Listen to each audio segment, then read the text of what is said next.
Assalamualaikum warahmatullahi wabarakatuh. Jumpa lagi dengan channel Kupas soal matematika dan lain-lain. Kali ini kita akan bahas tentang soal CPNS lagi untuk tahun 2024. Ingin informasi terbaru? Silahkan di-subscribe. Yang segera akan tiba masa ujiannya ya. Berisi materi dan soal asli tentang tes intelijensi umum, penalaran analitis, part 7 serta soal tambahan mirip soal asli. Kita lihat sekilas tips mengerjakan penalaran analitis. Nah, kemudian kita lanjut ke soalnya. Soal latihan. Jadi soal latihan yang pada episode lalu ya ada, yaitu sebuah program studi menawarkan mata kuliah minat dengan prasyarat sebagai berikut. 1. Mata kuliah A dapat diambil jika sudah mengambil mata kuliah C atau E. 2. Mata kuliah C dapat diambil jika sudah mengambil mata kuliah B dan D secara berurutan. Mata kuliah F dapat diambil jika sudah mengambil mata kuliah A. Mata kuliah G dan F dapat diambil jika sudah mengambil mata kuliah J. Mata kuliah J bisa diambil jika sudah mengambil mata kuliah C. 6. Mata kuliah L dapat diambil jika sudah mengambil mata kuliah J atau F.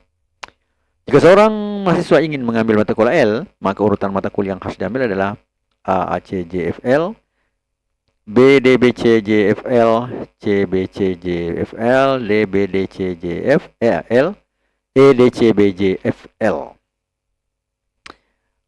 Nah, ini merupakan soal prediksi CPNS tahun 2024 ya. Kita lihat. Kita identifikasi informasi kunci dulu. Jadi ini informasi kuncinya itu 1, 2, 3, 4, 5, 6 seperti apa yang tadi kita bacakan ya. Nah, kemudian kita gunakan logika dengan identifikasi informasi kunci. Mata kuliah A dapat diambil jika sudah mengambil mata kuliah C atau E ya. Selanjutnya mata kuliah C dapat diambil jika sudah mengambil mata kuliah B dan D secara berurutan. Jadi B dulu, kemudian D, kemudian lari ke C. Kemudian mata kuliah F dapat diambil jika sudah mengambil mata kuliah A. Jadi seperti ini. Jadi ini artinya kalau sudah A maka ke F ya. Kemudian mata kuliah G dan F dapat diambil jika sudah mengambil mata kuliah J. Jadi mata kuliah J itu bisa 2 ya. Jadi J-nya dulu ke F, kemudian J ke G ya. Kemudian mata kuliah J bisa diambil jika sudah mengambil mata kuliah C. Jadi tanda panah dari C ke J. Mata kuliah dapat diambil sudah mengambil mata kuliah J atau F. Jadi modelnya seperti ini. Ya. Nah, dari urutan ini, maka kita lihat di bahagian ini. A, C, J, F, L. A, C, nah, sudah salah ya. A, C, karena di sini harusnya C, A ya. A, C berarti sudah salah. Kemudian ini D, B. D, B harusnya B, D ya. Berarti sudah salah juga. Kemudian bagian C.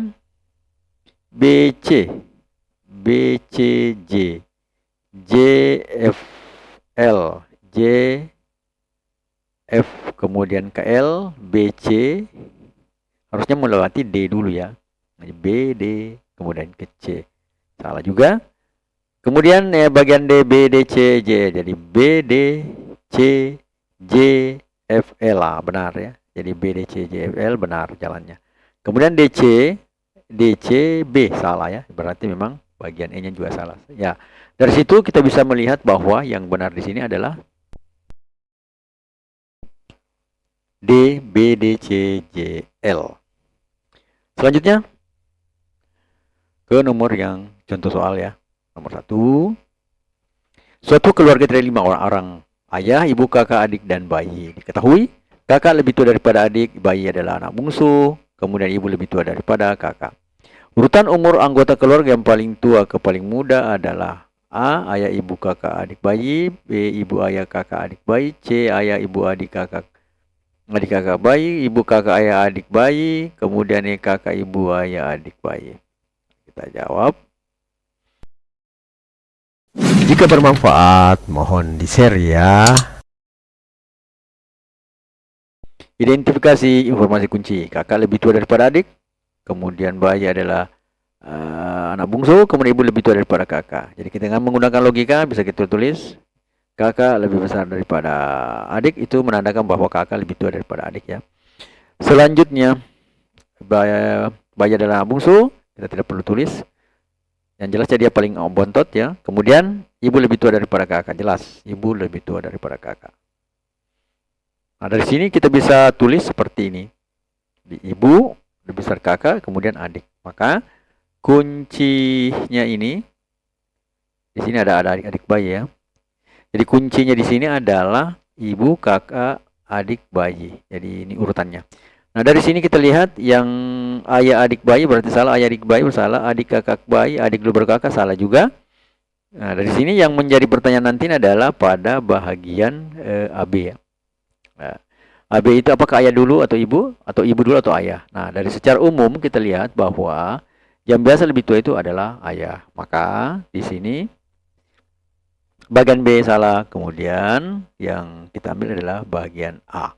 Kenapa mesti ayah dan ibu kita ambil? Karena tidak ada juga syarat ibu lebih tua daripada ayah. Begitu juga tidak ada syarat ayah lebih tua daripada ibu. Tapi pada umumnya yang ada itu adalah ayah itu lebih tua daripada ibu. Sehingga kita pilih bahagian A.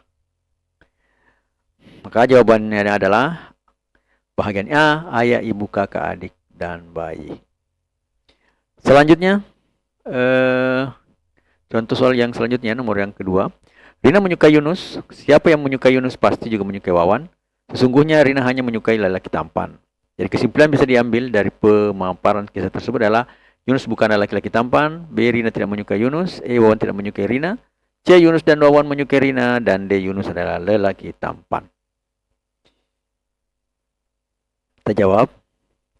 Identifikasi informasi kunci. Kita bisa tulis Rina, kita gambar menyukai Lalaf, kemudian Yunus. Berarti Rina menyukai Yunus. Selanjutnya, siapa yang menyukai Yunus berarti juga menyukai Wawan. Berarti dia menyukai Wawan. Selanjutnya, Rina hanya menyukai laki-laki tampan. Jadi, Rina hanya menyukai laki-laki tampan. Jadi, modelnya seperti ini. Suka dengan videonya? Like dong. Nah, kemudian kita memakai logika ya dari sini. Yunus bukanlah lelaki tampan. Berarti ini salah ya, karena di sini dikatakan Rina itu menyukai lelaki tampan. Berarti salah, bagian A-nya salah. Kemudian Rina tidak menyukai Yunus. Jelas di keterangan Rina menyukai Yunus, berarti jelas salah juga. Wawan tidak menyukai Rina. Ini tidak jelas apakah Wawan menyukai ataukah dia tidak menyukai. Tidak jelas. Jadi bukan kesimpulan yang tepat, berarti salah.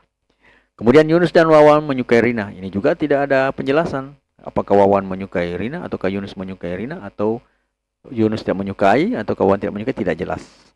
Ya, jadi yang benar di sini adalah Yunus adalah laki tampan.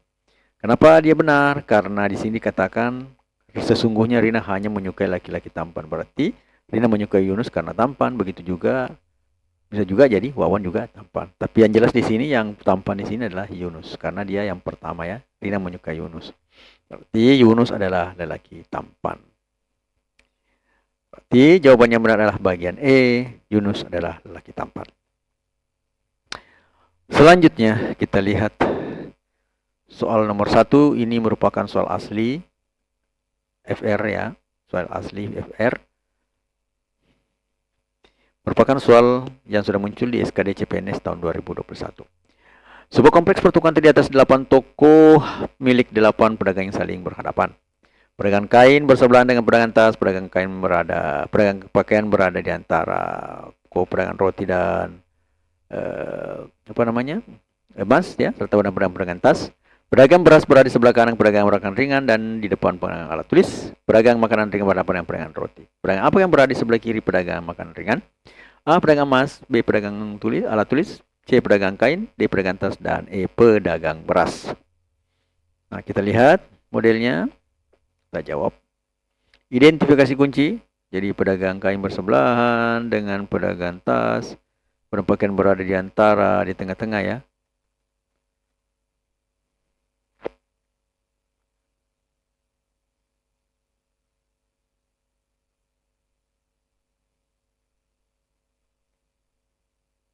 Jawaban.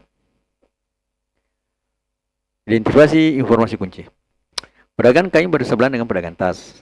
Nah, kemudian kita cari lagi pedagang yang berada di antara Pedagang pakaian berada di antara pedagang roti, pedagang emas, serta berhadapan dengan pedagang tas. Kemudian pedagang beras berada di sebelah kanan pedagang makanan ringan dan di depan pedagang alat tulis. Kemudian pedagang makanan ringan berhadapan dengan pedagang roti. Nah, pedagang apakah yang berada sebelah kiri pedagang makanan ringan? Kita menggunakan logika. Anggaplah itu sebelah kanan dan sebelah kiri ya. Pedagang kain bersebelahan dengan pedagang tas. Jadi kita tulis saja apakah sebelah kanan kiri, tidak ada keterangan ya. Jadi kita lihat saja. Dia andaikan saja pedagang tas itu sebelah kanan daripada pedagang kain ya. Kemudian pedagang pakaian berada di antara pedagang roti dan pedagang emas serta berhadapan dengan pedagang tas. Berarti modelnya ini ya, pedagang pakaian ini berhadapan dengan pedagang tas dan di antara pedagang roti dan pedagang emas. Selanjutnya, pedagang beras berada di sebelah kanan pedagang makanan ringan dan di depan pedagang alat tulis. Berarti bisa menjadi begini. Pedagang beras berada di sebelah kanan pedagang makanan ringan, kemudian berada di sebelah alat tulis. Nah, ini sudah 4 tempat ya. Pedagang makanan ringan berhadapan dengan pedagang roti, jelas ini. Kemudian apakah berada di sebelah kiri pedagang makanan ringan? Nah, ini kan makanan ringan, sebelah kirinya adalah jelas pedagang tas. Sehingga di sini ada pilihan pedagang emas, pedagang alat tulis, pedagang kain, pedagang tas, dan pedagang beras ini. Maka di sini yang benar adalah pedagang tas. Jelas sekali dari sini ya. Jadi jawaban yang benar adalah bagian D, pedagang beras. Ini merupakan soal SKD CPNS tahun 2021. Selanjutnya adalah soal latihan. Seperti biasa, merupakan soal yang tidak diberi jawaban dan diharapkan kepada para teman-teman atau pemirsa yang melihatnya bisa menjawab terlebih dahulu, dan kita akan melihat jawabannya nanti pada episode atau pada part 8 mendatang. Suka dengan videonya? Like dong. Sebelum kita tinggalkan, maka kita akan membacakan atau sebuah pepatah atau nasihat ya. Ingin informasi terbaru? Silakan di-subscribe. Bisa menjadi semangat untuk mengikuti ujian CPNS. Gagal itu urusan nanti. Yang terpenting adalah kita mencoba dan mencoba. No name.